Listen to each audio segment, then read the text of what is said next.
Hello everyone, I am Trupti Pandya and today I will be teaching you Element of Account Standard 12 Part 2 Chapter 4 Analysis of a Financial Statement. Students, in previous lecture we already completed our 6 points. Now today let us start 7th point, Objectives of Financial Analysis. When there is a financial analysis are there, then what is the objective of this financial analysis? Financial analysis has different objectives for different stakeholders. Important objectives of financial analysis are as follows. First one, evaluation of earning capacity. Generally, financial statements are prepared for the duration of 12 months. We know that when there is a time period of this financial statement is 12 months, 1 year. What is the earning capacity of an entity during this period? If 1 year is there, then within a 1 year, what is the earning capacity of this business unit during this period? This analysis is made with the help of different accounting ratios. So some different accounting ratios are there, and with this ratio they find out that what is the financial earning capacity of this business unit. Besides this, the future earning capacity of the entity also can be forecasted. Mostly, all stakeholders for their investment decisions gather information of present and future earning through analysis. Efficiency evaluation. Business entity acquires different asset as per the nature of a business. With the help of these assets, production and sale are done and services are provided. The use of these assets should be at a maximum level. Maximum use of asset generate more earning. Though financial analysis, the evaluation of efficient use of assets can be done. Third one, solvency evaluation. Solvency of the entity is categorized into two types, which we have studied in 11th standard, short-term solvency and long-term solvency. Different parties provide goods and services to business entities on credit. The payment of these goods and services is to be made in short-term period. Therefore, the providers of goods and services measure the short-term solvency of the business. Financial institutions and banks also provide long-term advances to the business entities. They undertake evaluation and forecast of a long-term solvency of business entities. Through financial analysis, evaluation of a short-term and long-term solvency of that business can be done. Now, fourth objective of analysis, financial analysis is evaluation of managerial efficiency. The owners and the management are two different entities in the company form of business. Funds of shareholders are managed by the board of directors. Besides, officers execute the decisions taken by the board of directors. Therefore, through financial analysis, evaluation of effectiveness and fairness of the decisions of the board of directors can be done. The performance evaluation of the officers can also be done through this analysis. Fifth one, planning for budget. Budget means the quantitative planning of or a statistical planning of future objectives in present. What will be the future sales? How much purchase is required? How much will be the production? How much cash will be required? What will be the revenue expenses? What will be the capital expenses, etc. are estimated. Analysis of a financial statement is useful to make the process of a budget effective. Sixth one, comparative study. Two types of comparison can be done through financial analysis. In the first comparison, the business entity can compare its current accounts with the accounts of a past. Different aspects of a business entity like profitability, liquidity, solvency, and efficiency, etc. of the current year can be compared with the previous years to know the growth of the above mentioned aspects. In the second comparison, all these aspects of a business entity are compared with the result of a competitors. This is known as a inter-firm comparison.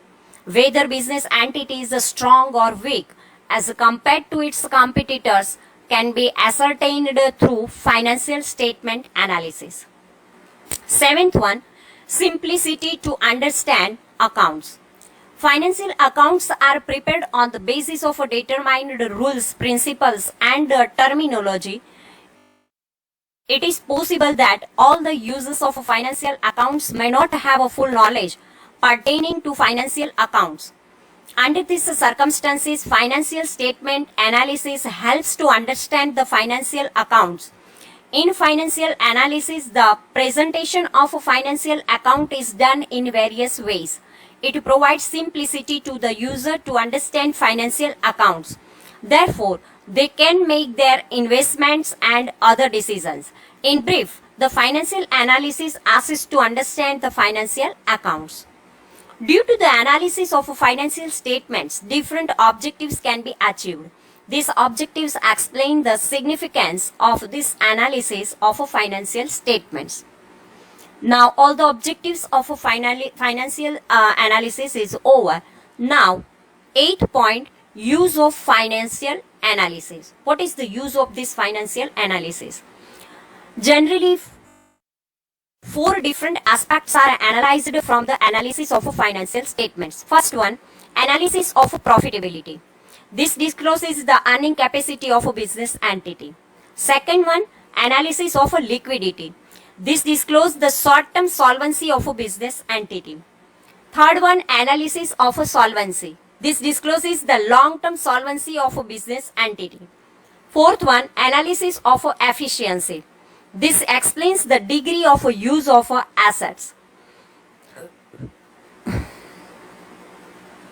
The discussion in detail about this is done in next chapter of ratio analysis. From the above studied objective, different stakeholders make their different decision that can be described in brief as under. For dividend decision, in the company, a dividend decision is analyzed by different stakeholders like existing investors, potential investors, and company itself. What amount of a dividend can be paid is decided by the management of the company. What amount of a dividend will be received is estimated by the investors. The dividend decision is determined through profitability analysis. The payment of dividend is based on earning capacity. This can be decided by profitability analysis. For dividend payment decision, a financial statement analysis is useful. Second, for investment decision. Investors invest their funds in a company for 2 purposes. First, to receive regular income of dividend or interest. Second, for capital appreciation. The information pertaining to both the purpose can be availed from profitability and solvency analysis respectively. Thus, investors use this analysis for their decisions. Third, for lending decision. Short-term and long-term loan and advances are provided to the business entities by banks and financial institutions. To know how far their advances are safe, the analysis for examination of a short-term and long-term solvency is useful. Fourth one, for borrowing decision.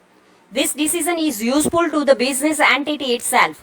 From their analysis of financial statements, business entity can estimate its own borrowing capacity to borrow funds from the market. On the basis of this evaluation, the opportunities for new investment can be explored.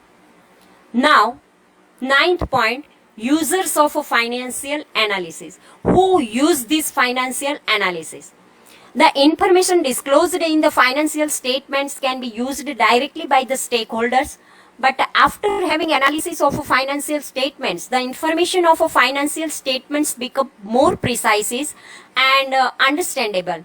Therefore, all the stakeholders can take their appropriate decisions. This analysis is first, for internal purpose, second, for external users, third, for short-term decision, fourth, for long-term decision, fifth, for existing investor, and 6 for potential investor. These all are used for the financial analysis. They are user of the financial analysis. Now, what is the limitation of analysis of a financial statement? So, 10th point, limitation of analysis of a financial statement. The analysis of a financial statement is done in various ways.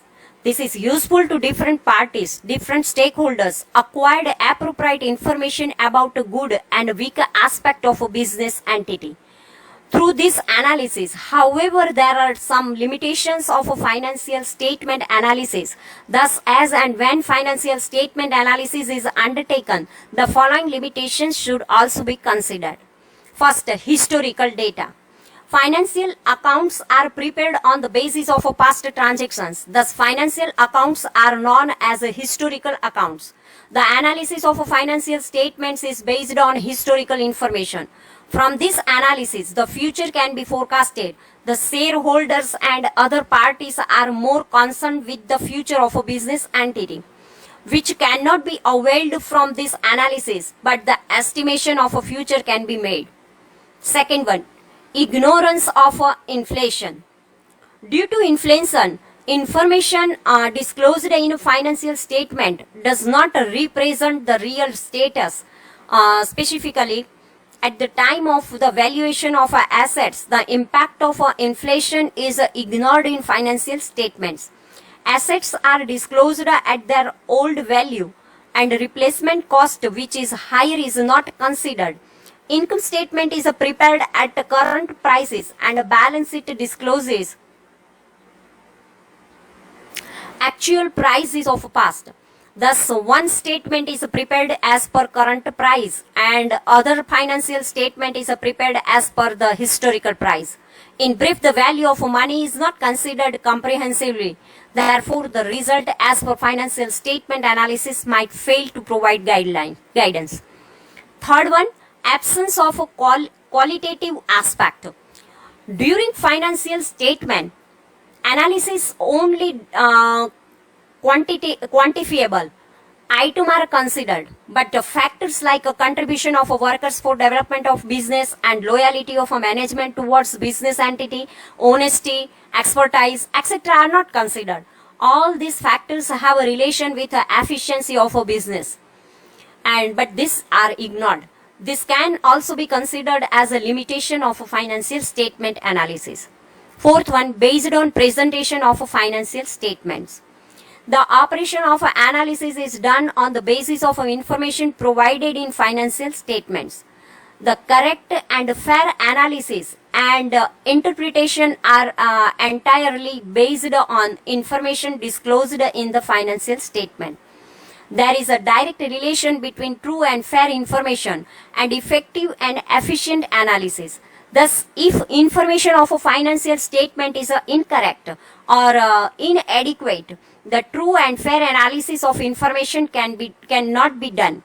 Here, the financial analysis is a dependent variable, which is based on the appropriateness of a financial statement. Fifth one, personal opinion.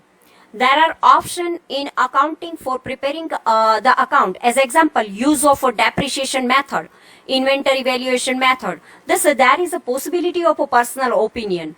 Due to this option, there is a room for a subjectivity in a preparation of accounts. This also creates a hurdle for financial analysis. Thus, it can be considered as a limitation. So, when there is a personal opinion is there, and when use the personal opinion, so it is not correct for the business unit, and it is the limitation create for the considered. Window dressing. As stated earlier, fair financial analysis is based on the truthfulness of the financial statements. Many a times, the information disclosed in a financial statement is not found to be correct. Accounts are prepared on the basis of incorrect information rather than correct information. Thus, decisions made by the stakeholders stand incorrect. This is also a limitation of a financial analysis. Seventh one, discloses only symptoms of a problem. Financial analysis provides information of causes of the problems, but does not provide the solution of it. There is a causes is there. When information provided, it is causes of the problems. But what is the solution? They not provide the solution for these problems. For example, if company has a expected 30% of gross profit and company earns 20% gross profit, the reduced gross profit rate can be seen through financial statement analysis. But why gross profit is reduced cannot be ascertained. The management has to find out the solution and has to frame strategy accordingly. From the above discussion, it is concluded that the limitation of a financial analysis are the result of limitations of financial statements. If the limitations of financial statements are eliminated, the limitations of a financial analysis will be removed automatically. So this way, there is some limitations are also there for the financial analysis. So this way, our point number 10 is over. Thank you very much.